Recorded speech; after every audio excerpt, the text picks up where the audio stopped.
Hi. Welcome back, beautiful souls, to Channel Your Light, Own Your Intuitive. Happy full moon in Scorpio. It's such a powerful time right now. And apparently, my black cat is going to be here for almost every time we're sitting here. Good thing she has a vibrant energy. So we're going to roll with it. Welcome in. Welcome in. Let's see what we've got for you today. I actually want to tune to Happy Mother's Day for all of you that are mothers. And that's not just about, having children of your own. Many of you mother the earth plane. Many of you mother other people's children. Many of you mother animals. That's also a truth too. So let's dive into the full moon in Scorpio here. I was going to pull cards, but two came out. And I feel like this is an important aspect of this full moon in Scorpio. Scorpio, as we know, is some of the depths of the wounds that we have. It has to do with masculine and feminine wounds at this time. It has to do with, Mercury shifting, already shifted. I think it was on Saturday, shifted into Taurus. So it's a very sensual, very embodied energy. And this is where Scorpio comes in. Venus says there are very deep wounds in the collective that go by for many centuries and many incarnations. This is the wound of the feminine. This is the wound of also the masculine. For when one has an internal wound of a feminine, the masculine will naturally be out of balance and vice versa. We are talking about internal energies within each and every one of us. Again, not to be confused with genders in the external world. However, we all can tell that that obviously plays out in the external world between genders. However, we speak specifically, says Venus, with Saturn to beginning this new cycle for each and every one of you. We speak to the need to embody your deepest desires, to ask for what you need. I feel like they've been going on and on and on about this. However, I feel like it's important because one of the collective feminine wounds and masculine wounds is no, you can't have what you need, and no, you can't have what you desire. You need to accommodate this over here, or you need to do that over there, or you have to sacrifice your joy. You have to sacrifice your peace so that you can engage with the chaos or the drama of others. Perhaps that's what it's speaking to. But it's recognizing that it's your divine birthright to experience freely and sovereignly the reality and the internal expression that you choose. So that internal expression is completely up to you. It is your power, but only if you know, apparently, but only if you know it's your power. And well, let's be honest, most of us don't know that's our power. We feel like the external is impacting the internal, but the direct mirror reflection is anytime that's happening, it is always a call or answer the call to strengthen your internal, which then radiates out into the external rather than that external coming into you. I'm not sure who that message is for, but I'm hearing spiritual warfare. That's probably for you. And it's just in general. Think about our dynamics and relationships and codependency. If you have not done so already, there was a new moon 2 weeks ago, and it was a new moon in Taurus. And of course, we're still in Taurus sun season, but this full moon is aspecting with the moon in Scorpio, which is those deep wounds that stop us from embodying our power, our presence, our joy, our desire as a path of unfolding into our soul's evolution and the greatness of a soul, I guess you could say. If you cannot follow the path of desire, which is the soul's yearning to experience new things, perhaps this experience love, joy, freedom, into the unknown, in that full depth of who you are. So, whoever this message is for, and I feel like this is collective, it's not for just one specific person.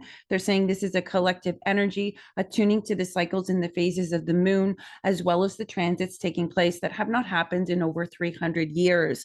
These are collective cosmic energy shifts that impact every single living thing on the earth plane. It is not just about people and their consciousness. shifts. But as individuals' consciousness changes, so does it allow Gaia or the Earth's core or the Earth's frequencies to shift as well, and vice versa. The micro and the macro need each other, just as the masculine inside of you and the feminine inside of you need each other. Notice I did opposites on the screen. It's probably correct for you. But for me, I did the masculine on the left and the feminine on the right, which is interesting because normally it's switched like this, switching roles. So I guess um, it's kind of like this. Let's say you have this beautiful, powerful feminine energy and has all this creative flow and all these things. That's not going to be beneficial if we don't have the masculine structure within to be able to create all of those actual creative flows. So this is kind of dipping into a number of different things, but the collective mother energy that's being shifted, it definitely has to do with Taurus, because as a collective, it's been embodied on the earth plane. Certain types of energies and certain wounds have been embodied. Sometimes the wound is in the embodiment, and other times we embody the wound. Chiron is going to be conjunct or trined. I'm not sure what the aspect is, but in a week, maybe it's in less than a week, Chiron is coming full circle. So for those of you that associate with the wounded healer, you feel like you've been walking around this earth plane having these wounds that you can't seem to trek out of. This is your time, meaning this. You know what? I'm just going to share the channel from Chiron, and I feel like that will fulfill whatever it is Chiron is going to be illuminating here. It's kind of like sometimes the wound is in love. We think about love, but we all have conditions around it. That's because there are wounds in love. And yet there is also love that carries wounds, and it's the exact same thing. It's just looking at it from the opposite mirrored reflections. But what if we peeled back both reflections and drew into what was underneath it, or actually revelatory? I'm hearing revelatory, to see where the wound originated.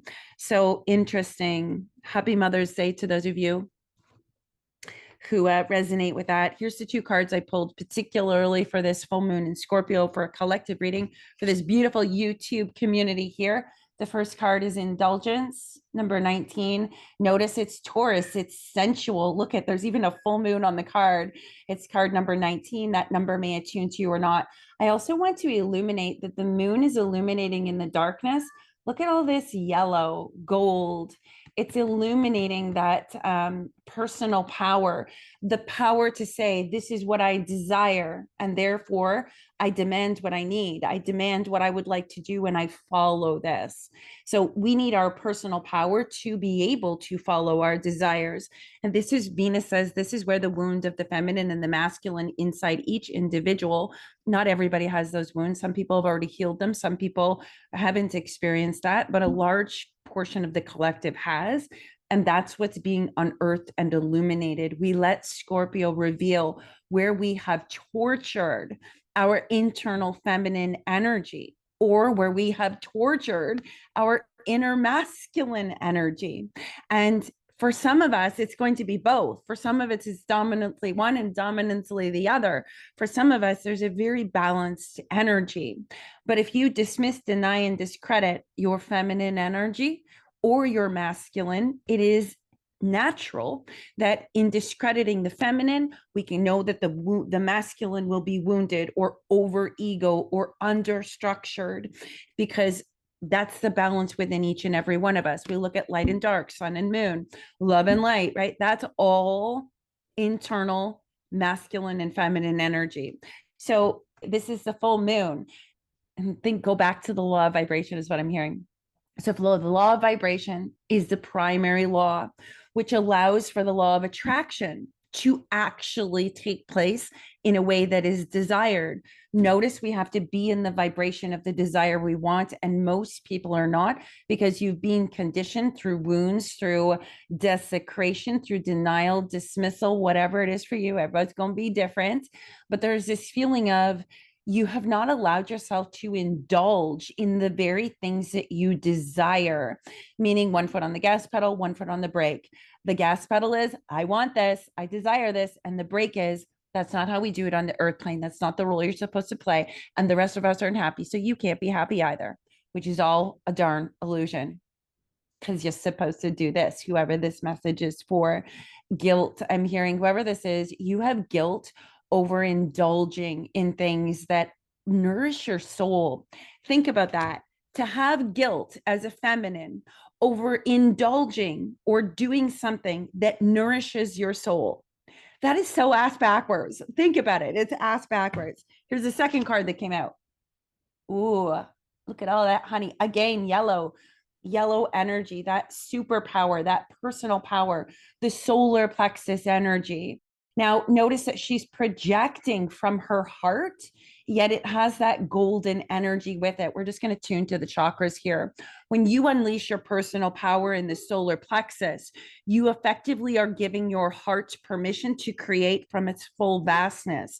Thus, the ability to project out the desire you actually want, and also having the feeling of the personal power to be able to do it. It's a dance, right? Like if we think about manifesting just to begin with, if you guys haven't done so already, please feel free to go to my website and check out the blog. There's lots of posts on there, one about the collective energy in this moon. There's other posts. I think the last 3 posts have to do with manifestation. You're the spell, you're the power, you are the manifestation, you are literally the heaven being created on earth through you. We're all these things, but you're required, which is why you have to indulge in the vibration and actually select what it is you want in order to manifest it, because you have to merge with the vibration of it. And in addition, for somebody on here, you need to believe that you're worthy of it. Sometimes we don't believe we're worthy of our desires and our dreams and our hopes and our wishes. We don't realize that it is our natural birthright to do those things. And whenever we're faced with a wound, we could look at it through opposites, right? If my wound is not being loved, well, I need to answer the call to fully and completely forget everything else around me and love myself.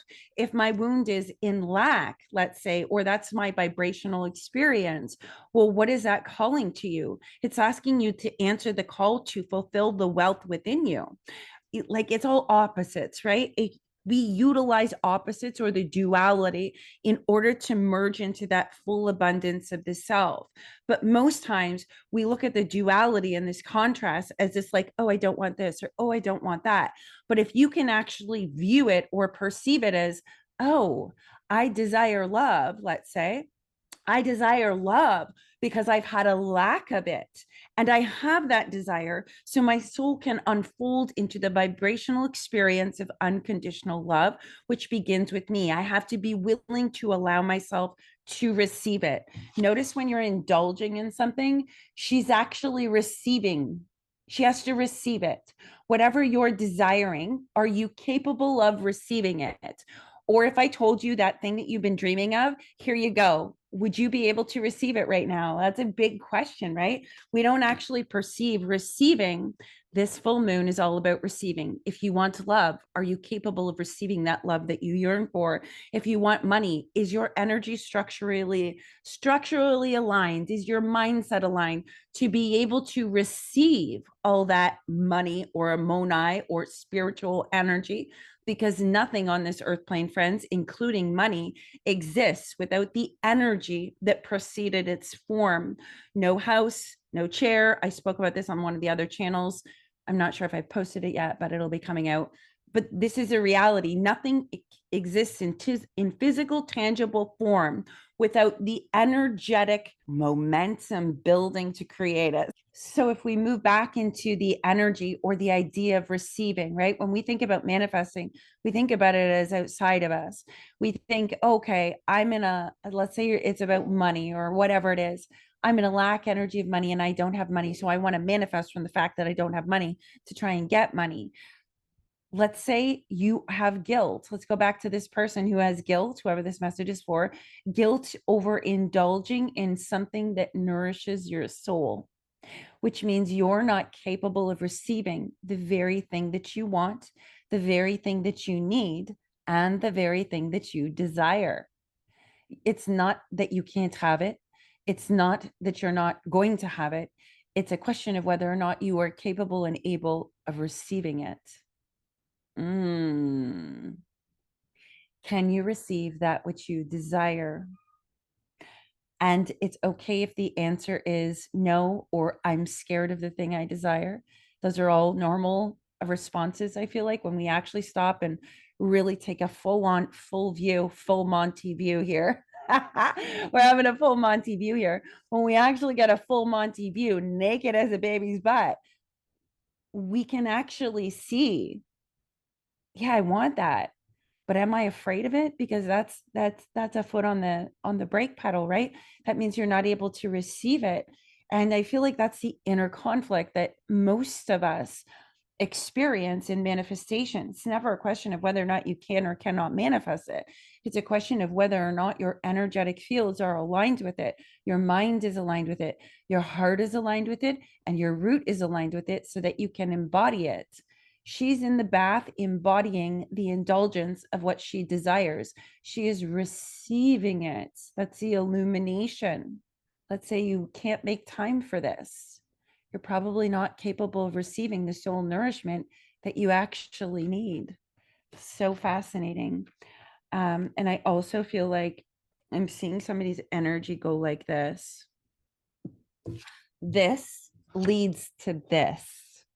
Notice the yellow in both of them. Notice she's bathing away all that was, only to come in that illumination into that yellow energy. That's why I wanted to wear a yellow top today, but I didn't because I was like, well, I'll just wear this other one. Anyways, it's so funny. But this is true. And this is powerful. We think of receiving. I want you to think about it. Everything is receiving. Anything that you get in physical form, you have to be willing to receive before you can actually obtain it. And how do you get into the vibration of receiving? How do you do that? We're all taught not to receive. Think about feminines. Most feminines or overgivers have difficulty receiving. Think about intuition. When people are disconnected from their intuition, they clearly have an issue with receiving, because to receive intuition or guidance means you must be open and receptive to receiving the guidance and then decide what you want to do with it. So it's so interesting that the fact or the gift or the idea of receiving has been so crunched in by so many in the collective, through conditioning, through role playing, through ideas and concepts of the self, and this idea of if I give, I'll receive. I'm also hearing most people will not receive if they do not feel safe to. That is always a call for one to go within and create the safety within by healing their inner masculine so that they are capable and safe to receive, to act from a place of personal power, to know their worthiness of receiving, but also to recognize their ability to say no. That goes into the concepts of trust. Fascinating. Anyways, friends, those are the two cards I got you for the full moon. We'll pull one more card for the collective here without any more distractions. I have distractions in the house. I'm sorry if you guys are hearing them. It is what it is. They're not really distractions, just an observation. Ooh. Ooh. And look at the card that flew out. 22. The Maiden. Look at all that red and yellow, red, root, and gold, and personal power. I love this. It says on it, you can't make this up. Okay. It says, demand what is yours and take back what was taken.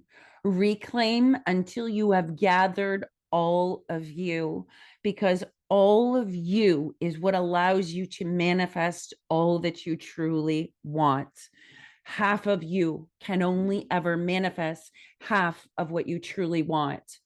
All of you can manifest whatever you want because you're all of you.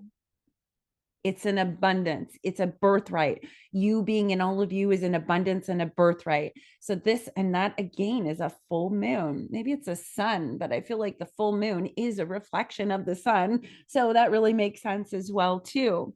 It's a mirror of that sun. Where have we not taken action? Where have we left a piece of ourselves in the wounding? Where have we not reclaimed our power? Where have we not stood in our authenticity? Where have we denied ourselves in the physical 3D world embodiment? Where have we denied ourselves? My roses match the cards. I like it. Where have we, that's just like a squirrel moment. Where have we denied ourselves what it is we truly desire and what is actually part of our authentic soul path and our birthright as human beings to be fulfilled in our own energy? So fascinating. First we indulge. We allow ourselves to accept that we want something. And then we are able to project it out because we've embodied it now. We've received the energy that we truly want. Now we're able to project it out of us because we're vibrating in it. And that often means you're reclaiming your power and your energy. This card typically means, like, it doesn't mean what I'm intuitively reading it as, but I'm seeing this card, this reclaim, for whoever this message is for. You're actually reclaiming your energy, your personal power from other people who have spoken over you, at you, to you, or through you. That's what this card is saying to me intuitively right now, not the meaning of the card in this particular card deck. I prefer to go with the intuitive senses of it. It's like you indulge, you cleanse, you clear, and you say, this is what I truly want. Maybe it's real friendships. Maybe it's real love. Maybe it's reciprocity. Maybe it's tender, loving care. Maybe it's wealth and abundance. I don't know, whatever it is for you. Whatever you do here and get into the vibration of cleansed and cleared, where of seeing where you've given away your power or where others are attempting to leech off your power. That's a note for somebody on here. Once you get into this dress, after you've indulged in what it is you truly want and desire, you start to reclaim from these voices in the ethers, the projections of others. Could be familial, could be business, could be relationships. It could be any number of things, something connected to you. You begin to reclaim this back into you. Reclaim what is yours. Let me just read this one more time because it's very powerful. It says, demand what is yours and take back what was taken. Reclaim until you have gathered all of you. Fascinating. It's interesting because I'm also being told there's another meaning of this for somebody on here, whoever's resonating with us. This is also in the other dynamic of it. So you can put these things into different perspectives and aspects. And some of them, all of these are going to align with whoever's watching it. And only some will lean into others. The other meaning of this card and this reclamation of you is these are versions of you from multiple incarnations. There's you as the fairy. There's you as the African queen. There's you as, I'm hearing, a native shaman of some sort. And you're reclaiming your soul's aspects of this, the power from those multiple incarnations, the things you've lived, the lives you've embodied, all these beautiful things. It's like you're reclaiming all of this into you, or you're connecting to that unconscious aspect of your particular soul's incarnations, multiple incarnations. We're reclaiming what occurred, and the pearls and the diamonds from all of your multiple embodied incarnations on the earth plane through your consciousness, allowing that wisdom, that power to be fully embodied in this incarnation. That is a second reference for whoever this is for, which is epically powerful. Notice she reclaims all of her multiple lessons, lives, incarnations, and then it becomes fully around here. Also notice it's back to the maiden energy. Maiden, mother, Chrone. That's significant as well, says Venus, and has to do with Taurus. Oftentimes in the cycle of life, we perceive to be young is the maiden, to be the mother is the phase, and to be the crone is the end of that life. And then we just die off. But whoever is here for this full rebirth energy, you're here to go through maiden, mother, and crone in a section of your life and to actually rebirth back into the maiden again. There's a freedom of energy. There's a releasing of all the shit that stopped you from embodying it, reclaiming all aspects of, notice there's 3 women there too, Mother, Maiden, Chrone, that brings you back to this because you have reclaimed your joy, your lightness of frequency. Anubis says your heart has effectively released. Funny, Anubis has been coming up for a number of people. Interesting. That's in another channel too. But I want to save a special channel for Anubis because I love working with that energy. It's powerful. And whenever Anubis arises and shows up, I know that somebody is being fully rebirthed. And I mean, like clearing the slate. Anyways, we'll talk about that on another channel. Or, let me know, friends, if you want to hear about that, and do you want me to channel into Anubis and the messages for that, because they are very powerful whenever I've worked with him. So let me know in the comments if it piques your interest. But that's also what we're doing. We're back to the maiden. It's no longer carrying the wounds. There is no scar tissue. The skin is completely rejuvenated and anew, as if nothing had ever happened to begin with. Chiron says this is a perfect segue for the upcoming channel with Chiron, the wounded healer, the healer who will no longer be wounded. Ooh, I like it. Or is no longer wounded. Correction, I'm hearing is no longer wounded is how it's coming through. But that's because it's moved through the matriarchal and the patriarchal process that exists within each individuated soul, individuated self. Interesting. What's the matriarch in your inner world and what's the patriarch and which one is dominant? You can tell a lot on your internal landscape from those concepts. So, friends, that's what this full moon in Scorpio, the depths of the deepest wounds of the feminine energy, the mother wound. And again, a mother wound is not about necessarily mothers, and it's not about women either. It's about all of us. I'm hearing that song. And the mother needs the father to be green, green, green. And the father needs the mother to be born. We are all birthed from a mother, and all of our mothers are birthed from another mother. And in addition, we're all birthed from the divine mother. So that mother energy, that womb of creation is so incredibly powerful. I love it. Let me know if this resonated for you in the comments. I know there's a lot of friction energy. There's a lot of elevated energy. There's a lot of strange energy. There's a lot of seeing things with fresh eyes kind of an energy because of the shifts that have been taking place. It's all beautiful. It's all meant for our liberation, our evolving consciousness, our embodiment of our own balanced inner masculine and feminine, as well as embodying our heaven on earth. So if you wish to connect with me, you can find me on my website, erinchandler.com, and I'll catch you on the next video. Happy full moon, friends, and happy Mother's Day.